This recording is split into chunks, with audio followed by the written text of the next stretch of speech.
ఇబ్బంది పడతారు. ఎందుకు పడరండి? ఎందుకు పడరు అనుకుంటున్నారు మీరు? నేను ఎవరిని ఇబ్బంది పెట్టదని నేను చెప్పినానా? అధికారంలోకి వస్తే మీ తోలు తీస్తానని చెప్పినా కదా, మరి ఎందుకు తీయను? మంచితనం చూపిస్తారనుకుంటున్నారా మీ దగ్గర?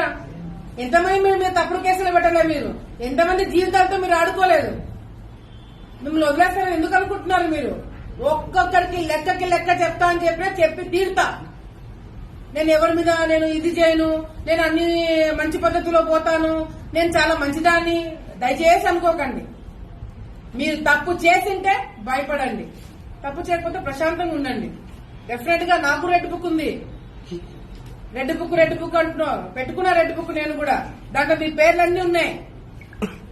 నా వల్ల నేను ఓపెన్ గా ప్రెస్ ముందర చెప్తున్నా, నా వల్ల 100 మంది లిస్ట్ రాసి పెట్టుకున్నా. ఇంకా 2-3 పాపమని తీసేస్తున్నా గానీ 100 మంది నా వల్ల ఇబ్బంది పడబోతున్నారు.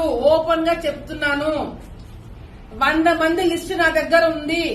ఆ 100 మందిని ఇబ్బంది పెట్టబోతున్నాను. అంటే ఇబ్బంది పెట్టబోతున్నాను అంటే కట్ట తీసుకొని కొడతానో చంపుతానో అట్లా ఇబ్బంది కాదు. అట్లా భయపడకండి. లీగల్ గా మళ్ళీ చెప్తున్నా, లీగల్ గా మీ మీద యాక్షన్ తీసుకుంటాం.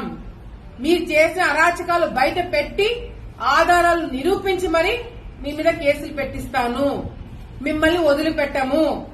ఎందుకంటే ఆలగడ్డ రాజకీయాలను నాశనం లేపింది మీరు కాబట్టి మీకు శిక్ష పడబోతుంది. మీరు జాగ్రత్తగా ఉండండి అని నేనే చెప్తున్నా.